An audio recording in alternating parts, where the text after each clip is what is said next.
be fun.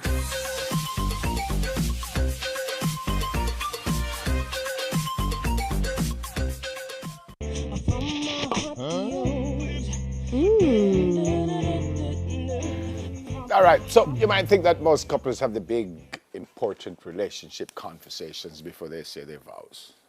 But believe it or not, folks, Dolly, many are so starry-eyed that they forget to ask the right questions before taking the plunge in the deep end. Why is the end deep, though? Senior Associate Counselor at Family Life Ministries, Sonia Winter, she looks at some questions suggested by brides.com. Good morning. Good morning. Happy New Year. And thank you. Same to you both. Good to see you. But that opening a while ago sound like you're getting into the deepest. If you cannot swim, Yeah. stay out of the water. and darkest night in life. But it's not that dramatic, is it, or is it? It's an endeavor, I like to say, which, depending on how you navigate it, can be one of the most rewarding experiences of your life. Yeah. You know, but I can't sit with you and talk about getting married without making a big plug for premarital counseling, Yeah. right? To the extent that you're prepared for it, to the extent you're prepared for the pitfalls and for the smooth road as well as the bumpy roads, I think you have a good chance at improving what you take and what you experience in marriage. We have some headlines here, but before we go there, how soon or how long before you get married you should start counseling? I think as long as you endeavor to get counseling before you get married, okay, so that you go through counseling. So certainly at Family Life Ministries soon is as you about. propose? Yeah, well, for sure. For counseling at Family Life Ministries is about 10 sessions. So you should try to make sure that you at least complete those 10 sessions before the big day. Yep. So one of the questions, what are your financial goals and how can we try to reach them? That's a very important question because they always say that money conversations are the most difficult for two people. And they're difficult for two reasons. Number one, what money means to people is different. So what money might mean to Simone is that it represents security. She's working today so that she can feel safe in her future. And it has that meaning to her because of her history. Right?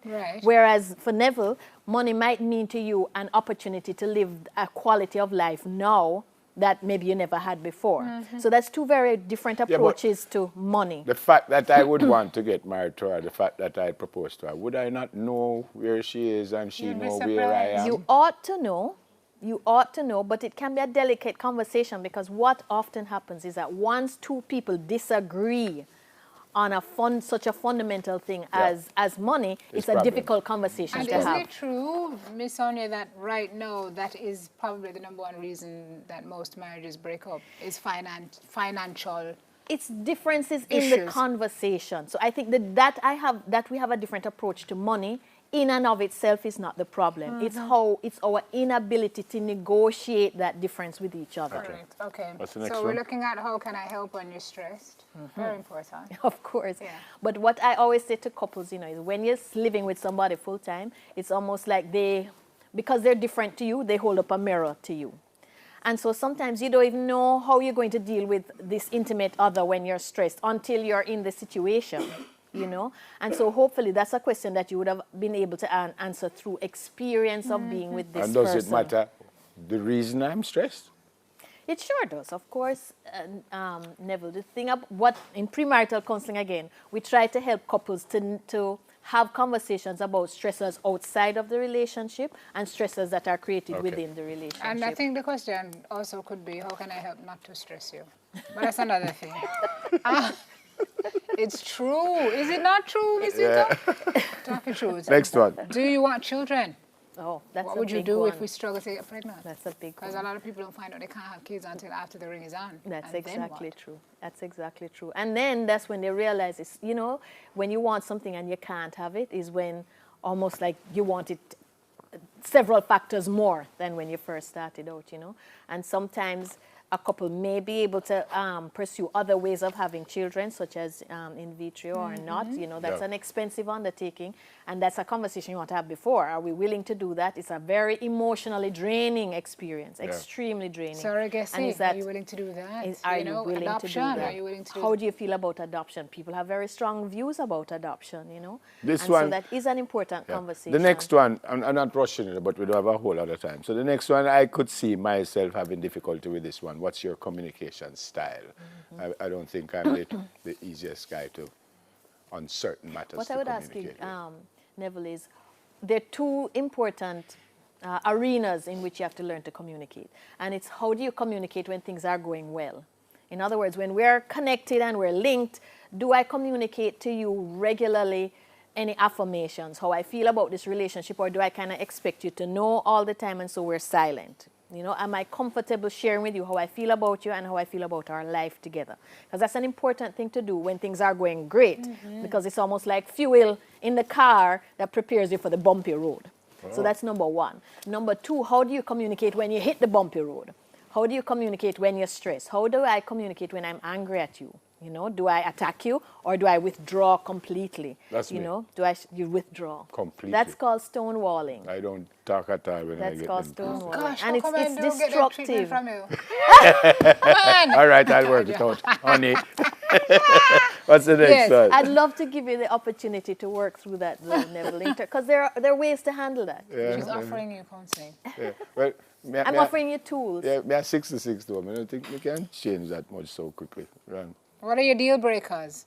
Everybody has them. For sure. What is Yeah. a deal breaker? Some things that you just absolutely will not tolerate. Yeah. Will no way, no how, no. Like we mash up everything. Yeah. I find that in Jamaica, for a lot of couples, that has a lot to do with religion sometimes and faith. You know, and this notion of being unequally yoked is often a challenge for couples. You know, sex before marriage or not is quite often a tension. Things to do with money as well, and financial goals can be deal breakers as well. You know. Okay. Things like that I find often happens. How much alone time do you need? Yes, we're married, but people need space, right? For sure. Yeah. For So sure. if Again, you ask your partner for space, your partner shouldn't feel. Yeah, but that's slighted. almost like a comfort that develops over time. You know, the more you watch me in action, the more I'm comfortable telling you how I feel in certain situations. Then that's how we learn. But that's the key, You know, though. it's You almost said learning over through time. experience. Because if we married to harmony and by Tuesday, I want space. There's something, something right with that. It's, as you say, stop. You're going to say something I think a lot stuff. of these questions are better proven through us being around each other and understanding each other. Because I always say, living with somebody in that kind of intimate space is like them holding up a mirror. A lot of things you didn't know about yourself, you come to discover through this relationship. Dating, but when you get into that space together and start to learn more things about each other. What's your biggest fear? That's an intimate conversation. One of the things in premarital counseling that I always encourage couples to do is have an emotional conversation. And by that I mean explain to each other what your emotional landscape looks like. What are your fears? What are your dreams? What are your hopes? Biggest fear in what sense? That she's going to leave me or something? Yeah, that I kind of remember fear? in my premarital, that's what my husband came up with. I was quite shocked, like, where did that come from? You know, and that has to do with his own history, Yeah, you know. everybody's colored by what you went through. Absolutely. You know, we're a product of our That's deep. circumstances. Yeah. I recently came across a gentleman, his biggest fear was not being able to support his family financially. And what that would do to him and his own vision of himself, of his own, manhood. absolutely. Wow. And that was a huge fear for him. That, Never would I and then the probably thing just about say fears, you know, the thing about fears is that it influences your behavior, even when the fear does not, the threat does not exist. Yeah. That's And the thing sometimes you about don't know. fears. So Yeah. talking My about it is biggest good. fear is that she's just going to chat me to death about that. So, thank you so much for coming. It was my pleasure. Thanks Have for a the chance. brilliant year. You can come back and counselor when she start chat to death. Senior Associate Counselor with Family Life Ministries, Sonia Winter. We shall be right back. By yourself. Mm.